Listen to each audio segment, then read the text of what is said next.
fiction, science fiction, horror, fantasy, crime, LGBT, thriller. You have now entered the House of Mystery with your hosts, Eric Shapiro, David North Martino, John Copenhaver, and Al Warren. Heard on KCAA 106.5 FM Los Angeles, 102.3 FM Riverside, and 105.0 AM Palm Springs. All right, we are back in the House of Mystery, and joining us on the line is one of the authors of Epstein and Dead Men Tell No Tales, Spies, Lies, and Blackmail. So joining us is Melissa Cronin. Thank you for taking the time to talk. Hi there. Thanks so much for your interest.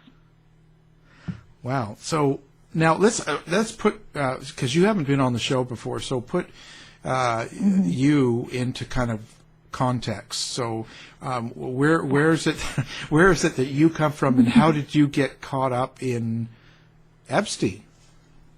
Yes, nothing I ever anticipated, for sure. So I'm not sure if your readers are familiar with Dylan Howard, who has been the head of National Enquirer for a really long time and big figure in the true crime world. So I'm kind of like the female Dylan, but a lot more exclusive. So this is a real coup getting me on. Basically, Dylan and I have worked together hand in hand since, about 2007, when we were kind of junior reporters together at Star Magazine. And then we really kicked things to another level around 2014, 2015, when I was kind of leading RadarOnline.com and he was the head of content at American Media. So it was at that time, we were reporting on everything back then, any story that came out, any lead that we got.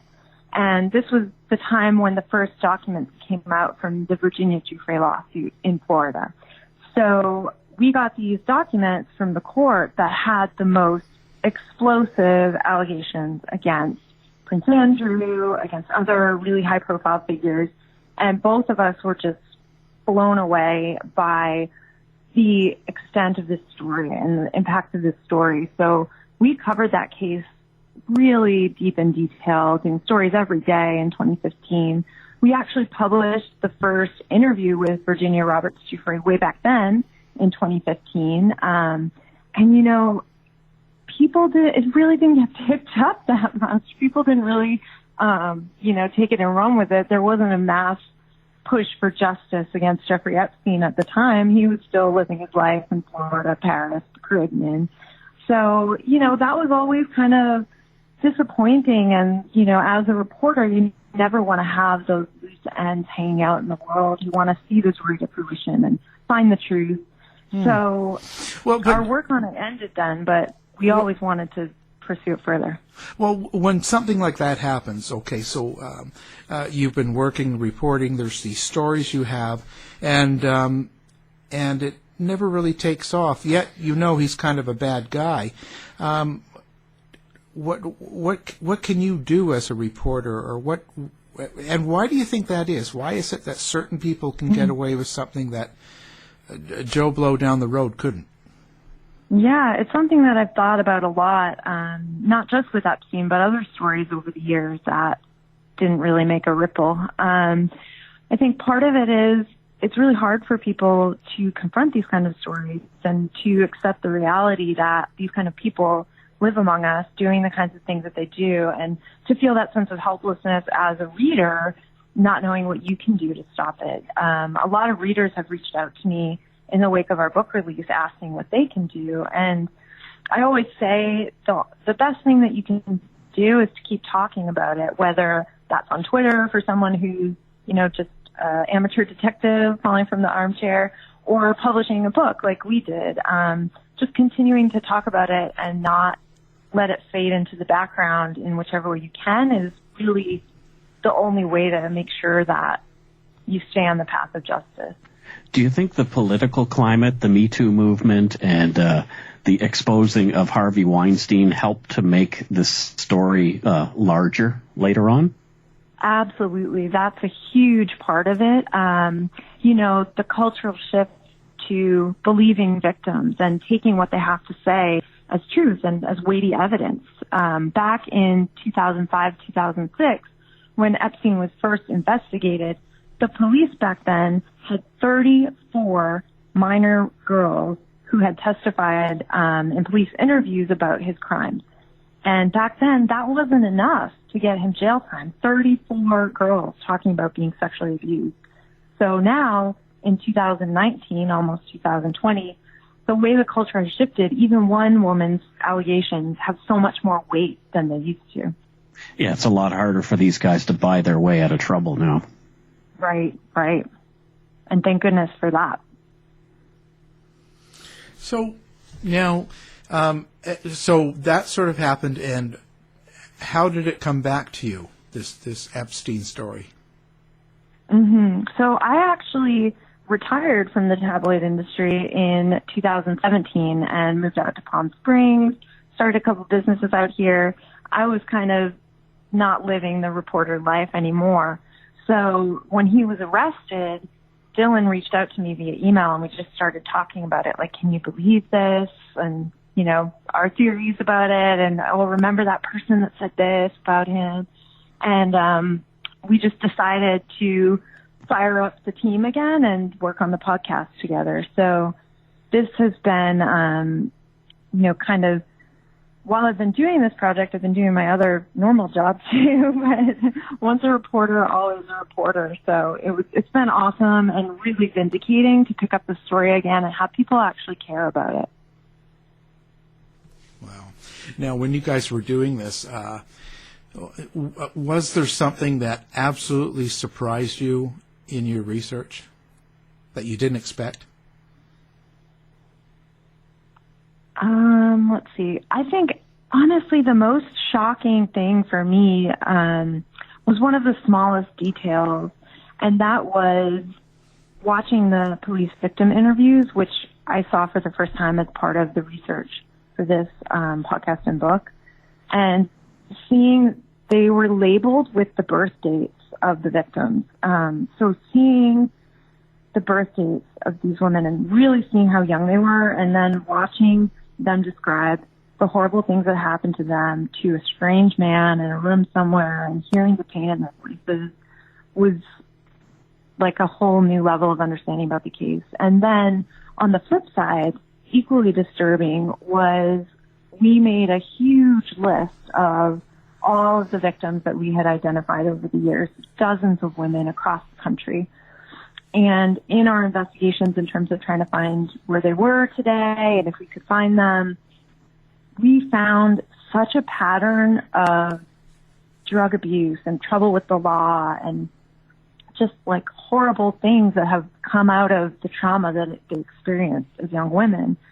So the reach of Jeffrey Epstein across the decades and the way that he's destroyed so many lives was just absolutely chilling to really confront like that.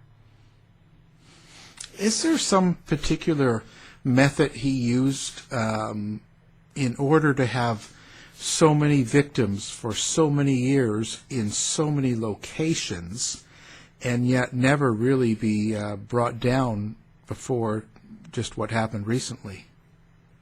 Yes, so he was an expert manipulator and really made this system into a business. One thing that helped him was at the start, he always had women doing the recruiting. So he wouldn't go out himself down to the mall and approach a team and say, hey, I'm Jeffrey, do you want $200? No, he had a local high school girl who'd already come into his orbit do the recruiting for him. So it was a lot more palatable for these victims to have, a friend or someone they know from the lunchroom say, hey, you need some Christmas money? Like, I know this guy. And it was an easier, lower bar for entry. And then at the same time, in terms of not being exposed, heartbreakingly, he really focused on girls that were from disadvantaged environments. So a lot of the girls that ended up being abused by him were runaways or had been kicked out by their parents or had already had troubles with drugs or sexual abuse. Virginia Roberts Giuffre, for example, she claims that she was kind of pimped out to another man in the Florida area years before she even came in contact with Jeffrey. So he really preyed upon the most vulnerable people because he knew that they didn't really have the resources or the confidence to stand up and go after him. Of course, that all changed. And she also alleged that she had been abused by Prince Andrew. Is that correct? Yes. And that was one of the things that first started us reporting on this back in 2014, 2015. She has extensive allegations against Prince Andrew, and some of those were even recorded by hand in a personal diary that we obtained back in 2015. So she claims that she didn't just, get in a room and have a sexual experience with him, but that she was kind of pimped out as an escort, that they went to this Shishi nightclub, that they had, a nice little evening before she was raped by him.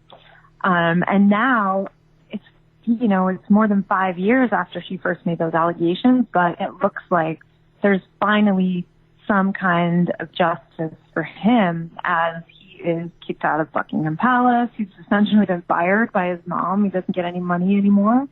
There's still so much more to be seen in terms of if he will be brought into the investigation, if he will be made to stand up in court and talk about what happened. But she's been saying for years that this happened, and he insists that he doesn't even know her, but her story has never changed, and it's always been really, really captivating and really, it has the ring of truth. Now, of course, the big question, did he kill himself or was he murdered? Of course, none of us can 100% answer that question. We've all seen the memes for sure. Yeah, right. Now, for me, I'm very logical in my point of view. Not that he wouldn't have enemies. By far, he would have a ton of enemies, and I am sure there are plenty of people that would kill him if given the chance. No question. And they probably had great reason. But what we do know is that I guess the guards, they were let go, and weren't they even charged for not doing their job correctly? Yes, and they've been charged, yes. Yeah, which is crazy. I mean, and so he ends up dead. So what I'm saying is, what is your general thoughts on it? I know you can't say, oh, for sure he did this or did that, but what would you think happened? Yeah, I mean, it's definitely true that if you ask, the three co-authors on the book, we all have slightly different takes on it. But it's interesting that you mentioned the memes. That's something that's been really fascinating to me because the first memes that kind of made their way around Twitter in the wake of his death were pushed forward by Russian bot accounts. So it's been identified that that's kind of where it all started. And ultimately, the effect of these memes is that it kind of makes anyone who wants to investigate the circumstances of his death seem like a crackpot, right? Like, you're in the same league. If you think he could have potentially been murdered and we should investigate it, you're kind of in the same league with people who wear Epstein didn't kill himself Christmas sweaters and that kind of thing. Right. So it's unfortunate that that's been going on. I think it tamps down a lot of the true investigations into what happened. Personally, I think that whether he was committed suicide or was murdered, it was directed by someone who wanted it to happen and not necessarily even him. So if he truly did commit suicide, it's because someone outside of, his prison cell had orchestrated the different things that needed to fall in place for that to happen. Just made room for it, essentially. Yeah. So, maybe it's not out of the realm of possibility, and it certainly has happened before that Mossad agents have broken into a prison, killed a former asset and left without a trace. I describe one of those cases in the book. A man named Mr. X died under circumstances very similar to Epstein. But, you know, it doesn't have to mean that someone dressed up like a ninja, like, parachuted into the courtyard and killed him. It could just mean that, you know, somebody said, put these 2 guards on duty, make sure they're asleep, you know, turn the camera away. It only takes a few simple things to orchestrate a grand conspiracy. Mm. Yeah. Yeah, I just wonder. And now, in all your research, how many people do you think he victimized? It's definitely hundreds, definitely. I mean, even back in the Palm Beach days, Spencer Cooven, who was an attorney for several of the victims in that area, said he thought at the time, in 2005, based on what he knew from his clients, that it was, you know, over 100. So adding in the fact that Palm Beach was just one of like 6 hubs that he had around the world. You know, he had his New York mansion, his New Mexico ranch, his Caribbean island, his townhome in Paris, his plane that could take him to any country in the world. You know, if you multiply that Florida calculation against all those other places where we know that abuse occurred, the number is just staggering. Wow. So how many high-profile, as in political or movie star or people with a pretty flashy image that would be known just by their looks, do you think were involved with Epstein? So when we were writing the book, we talked about including a list of every person, you know, a high-profile person that had ever been linked to Epstein in a concrete way, whether they have flown on his plane or been at a dinner party with him. Ultimately, we decided not to include that because, you know, we wanted to toe the line in terms of guilt by association. Maybe some of these people really did just end up at a party with him. But the confirmed instances of high-profile people spending significant time with Jeffrey Epstein is definitely in the dozens, and that runs the gamut from every area of American life and international life in other countries. So you have politicians, obviously, like Bill Clinton, like President Trump. Most recently, after his death, there was a release of documents in one of the Giuffre cases that included an allegation against New Mexico former governor Bill Richardson. That was a total shock to me. I had never heard his name in the mix, but Virginia Roberts Giuffre made that allegation in court documents. And, of course, all of these men that I'm mentioning strongly deny that anything happened. But in terms of the world of science, you have Bill Gates, who was a frequent guest at his New York home and worked with him on donations to several universities. Stephen Hawking visited Epstein's Caribbean island once, and Epstein even built a custom submarine so that Hawking could take a ride on it in his wheelchair. And there's a photo of him on the submarine with a young blonde girl kind of tending to him in the sub. In the world of Hollywood, we have Oscar-winning actor Kevin Spacey flew on his jet, the Lolita Express. Comedian Chris Tucker flew on his jet, the Lolita Express. Chelsea Handler was at a dinner party at his New York home, and she says she had no idea what she was getting into, but you can just see the scope of people involved in this runs across all spectrums. Well, now with all these people, it could not all be about a sexual setup or liaison with someone that's young or old or whatever it was. What other thing was he doing to attract all of these people? Right. That's a really important point because espionage is not necessarily always that black and white honey trap situation where you get someone to have sex with someone and record it and use that as blackmail evidence. So obviously he was doing that. But on a wider scale, he was doing something which you alluded to, which is gathering useful information and then selling it to the highest bidder. So he used things like his private jet, his private island, his beautiful, gorgeous, huge New Mexico ranch to lure these luminaries of the world to come and spend time with him and talk to him about what they were working on. So he had Nobel Prize-winning physicists at his ranch in New Mexico. He had, obviously, the politicians and other world leaders, and it wasn't even necessarily that he wanted to trap all of them, like you said.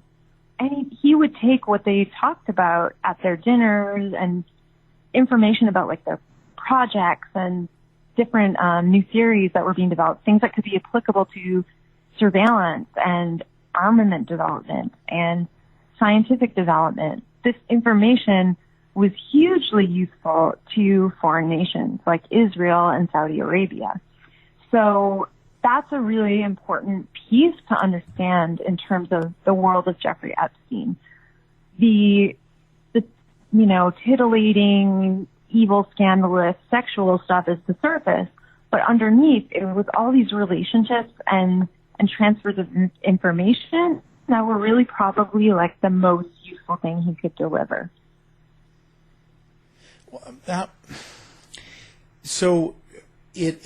But we're looking at it from a big picture. What was the most important thing that he was doing? He was just buying and selling information and moving things around and taking whatever he could to make that information accessible to him by whether he's selling little girls or he's like in whatever way. But it was all about the information.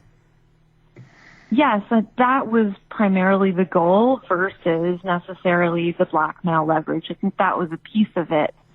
But from the very beginnings of his career, he kind of traded in relationships and favors and doing deals and things like that. So getting this information for the Mossad or for the Saudi government was very useful to them. And we don't know exactly what he gave them that helped them. You know, for example, I don't know that he gave the Saudis some kind of nuclear formula that then they built a reactor. You can't have a chain that direct so far. But I do know, for example, that Epstein was heavily involved in creating an app with Ehud Barak, former Israeli prime minister. And this app, it's called Smart 911, and it's been rolled out to governments across the United States. It's in 40 states right now. The app is supposed to work as like connecting you to 911 dispatch. So, for example, if you call 911, your phone takes a live feed of your surroundings. So the dispatcher can see, you know, if you cut out where you are, if there's anything they need to know, etc. But the real point of that app is that your phone can do a live feed of your surroundings or recording of your audio at any time through this app, and then the information is accessible by the company behind it, which includes Ehud Barak, and the rest of the board members are all former Israeli intelligence or Mossad. So how did Epstein get involved in that? Why would they want him to be involved in that? There had to be something that he was bringing to the table besides just money, and I think in that case it was probably his access to information about technology from people like Bill Gates. Wow, that's interesting. So what was the bring down? How did he get caught?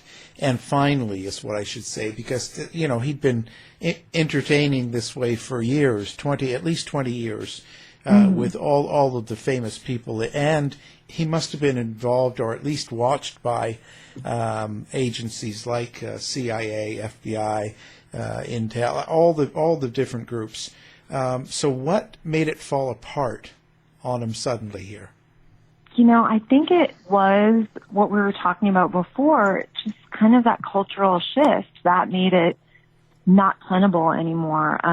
Obviously, Julie Kate Brown at the Miami Herald did a series of articles on Jeffrey Epstein and his first case in Florida before he was arrested. And, those articles were basically, in a lot of ways, a retread of things that we had already reported back in 2014, 2015.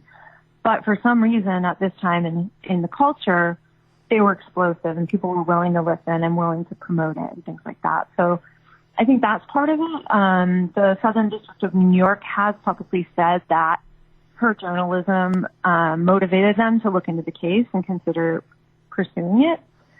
On the other hand, and this is just kind of my speculation, but I believe that Epstein was becoming less and less useful over time, to the powers that be, whether it's the CIA or the Mossad.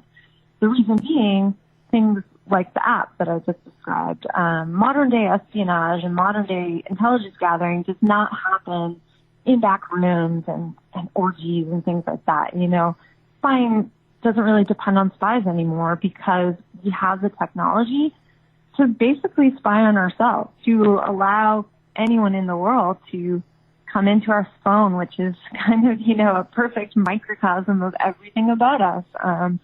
So someone like Epstein was really kind of like old model. And I don't know that any agency would continue to put out the kind of effort that they have over the years to protect him and to allow him to continue, given that he is kind of a dying breed. Now, what do you think is going to happen now that he's dead? So they're not really going to pursue a lot of these charges, are they, or follow up? So what's the fallout? Who's going to pay for it? I know that is the pressing question, and it's really terrifying because I hope with everything that I have that we have some kind of satisfying conclusion. The Southern District of New York has said publicly that, even though the case against Epstein himself is over with his death, they are still actively pursuing any co-conspirators. We haven't heard anything out of that case since August, so the hope in that is fading a little bit. We haven't really heard anything out of the supposed investigation into his death that has been launched by the Attorney General, Bill Barr. At this point, it doesn't really seem like the officials are doing anything that's going to really bring about justice. So we can't really trust in those systems to do that necessarily, and maybe that's the lesson of Jeffrey Epstein. It's certainly the lesson for a lot of the victims that I spoke to, that, you can't depend on the government and the legal system to truly mete out justice. For me, I just keep pushing forward, and with Dylan and with James, continuing to investigate and to share what we know in the hopes that we'll knock something loose that really does affect some kind of change. When you were doing the research for the book or out investigating, how do people react to you when they know this is what you're investigating? Is there kind of a weird sort of feeling, or some people don't want to talk to you, or what's the general idea there? Sure, it totally depends on the person. There were some people that we spoke to that were kind of like, wow, like, I'm so glad you finally found me. They had a story, an important story to tell, and they were so grateful to have an outlet to do that. On the other hand, especially when it comes to the victims, understandably, a lot of them didn't want to speak because they don't really even want to go back down that road again in terms of telling the story. A lot of them have processed it and moved on, and describing it, opening that up again is not something they wanted to do. So the reactions from some of them were, cool to really upset, and totally understandably. The only people that were really aggressive or violent were people that were kind of connected with law enforcement. So, and that's been my experience from the beginning. The Palm Beach Police Department made it they made it almost impossible to try to find out what happened and to report on this. I fought with them for years and years and years to give me the documents from the case, which are publicly available in Florida. And they told me so many sob stories about, oh, it was in a room that got flooded, those boxes, oh, we lost that box, we gave it to the FBI, blah, blah, blah. They just, they weren't exactly reaching out a hand to help anyone that wanted to get to the bottom of the story. Why do you think that is? Like, why was it their own, they wanted to solve it, or did they have something to hide, do you think? Why wasn't it that they wanted to get help and get this solved? I think they have something to hide, based on what we've heard from sources. So we spoke to a man named John Mark Dugan, who was the deputy sheriff of Palm Beach County at the time of Epstein's prison term in Florida. So he was the head of basically the crew tasked with overseeing Jeffrey Epstein's prison stint. And he worked really closely with the Palm Beach detective, Joseph Carey, who had spearheaded the entire investigation. Dugan now lives in Russia, where he supposedly has political asylum, and he left the United States because he says the Palm Beach authorities are, corrupt to the core. They actively colluded with higher forces to get Jeffrey Epstein a sweetheart deal, and they're trying to cover up their involvement in it. He has been saying that online for years, and eventually he felt that it got too hot in Florida, so he fled to Russia, leaving behind his wife and children to do so.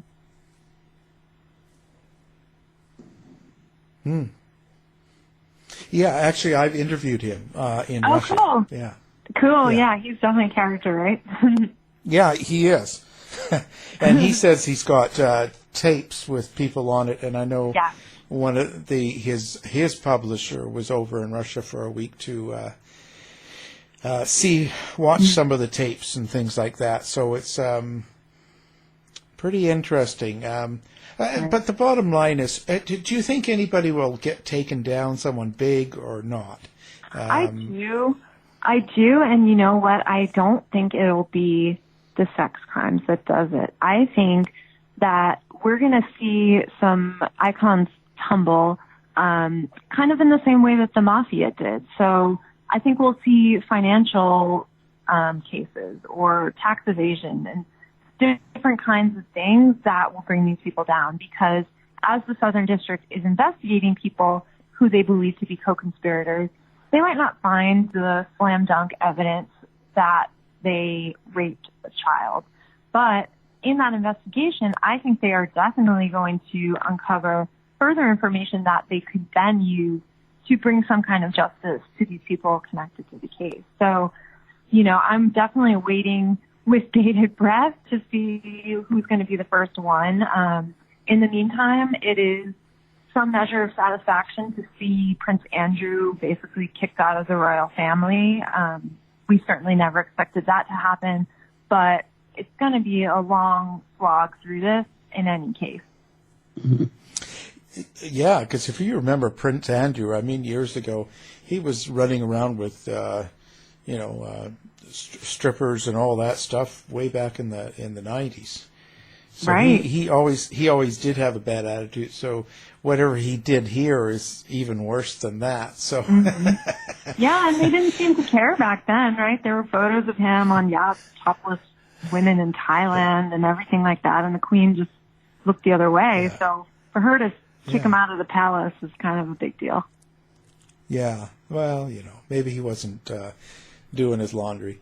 But, so now I have to ask too, at this point, when it gets into the politics of it, do you think it's really going to have an effect on politics? Like after his death, Epstein, that is, there's a lot of talk. Oh, Hillary was the last one in the room to see him, and the other was Trump got him killed, and you hear all this stuff, right? I don't know. Is it going to affect politics? I'm just so kind of skeptical about everything related to politics these days that I don't think it will have any real impact. But why? The Why things are happening. What's that? Why are you so skeptical? I mean, everything looks above board. I mean, I just roll my eyes so hard every day. I have like eye strains. The things that have been happening the last few years are just as bad, if not worse, as the things that have happened in the Epstein case. And Trump himself said he could stand in the middle of Fifth Avenue and shoot someone down, and his followers would love it. I mean, even if they had a tape showing him raping a teenager, I honestly don't think it would make a difference at this point. Like, however brutal it is to come to that realization, I don't think it would make a difference. And kind of the same for the Clintons on the other side. You know, we've seen so many, Bill has weathered so many scandals throughout the years, and he's getting up there in age. So I feel like he's going to live out the rest of his years in relative peace. And I'm sure Hillary's plotting her next move, but this, you know, she's a pro at scandal. She'll get through it. One after another, boy. I'll tell you, they're eating dead babies on pizzas and and on Einstein, and oh boy, it's not going well. So, what was the purpose of the book? Like, what is it that you want people to get out of the book? So when they read it, at the end of the day, they're going to go away with what? I really want people to understand the kind of breadth and depth of this operation. So I really want people to understand that, yes, it's so horrible and mind-bending that he abused so many young girls and women. But there's so much more horrible criminality and conspiracy even beyond that and underneath that. And that's the story that people really need to focus in on and understand, because this is not the story of one man who was just happened to be the most evil person ever, and now he's dead, so we don't have to worry about that happening again. You know, this is the story of how international systems of power, how governments and intelligence agencies and the rich all work together in different ways at different times to accomplish different things. And that's what we need to talk about. That's what we need to understand. That's how Epstein was able to do what he did for so long. So if we have any hope of preventing something like this from happening again, we need to understand what was really going on and keep an eye out for it. And now, do you guys have a website or a place people can come if they just want to find out more about your writing and book and stuff? I know the book will be on our website, and it's available in all bookstores and Amazon, of course. But do you have your own? Yes, thank you. So my Twitter is Melissa E. Cronin, MELISSAECRONIN, and I take questions from people about Epstein all the time on there, sometimes on Reddit too. We don't really have a website, but the booksellers online are a great place to stay up to date about what's going on. Actually, as of today, Amazon has sold out of the book. So if anyone goes there and can't find it, I would encourage them to try someone else because they'll probably have it. But Amazon's getting another shipment soon, so hopefully they'll be able to meet the demand. Well, it's a hot topic. It's something that great Christmas reading. Yes.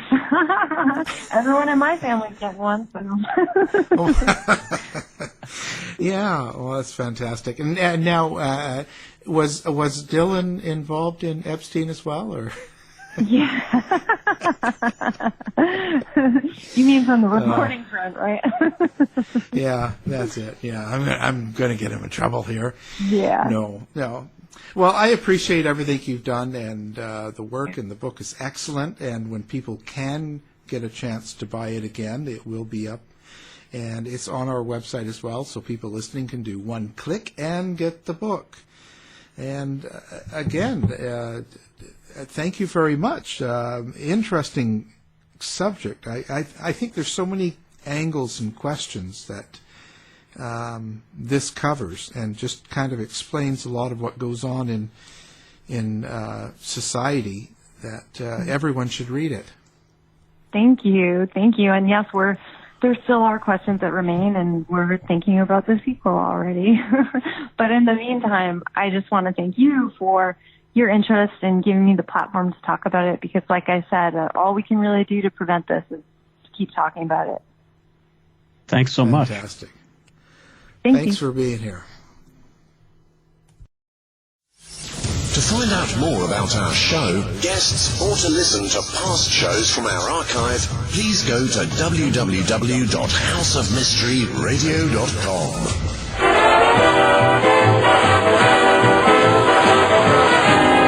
The mission has been completed. The end! By George, he's got it! It is the end! I'll see you. If you're lying to me, I'll be back. This has been a production of Something Weird Media.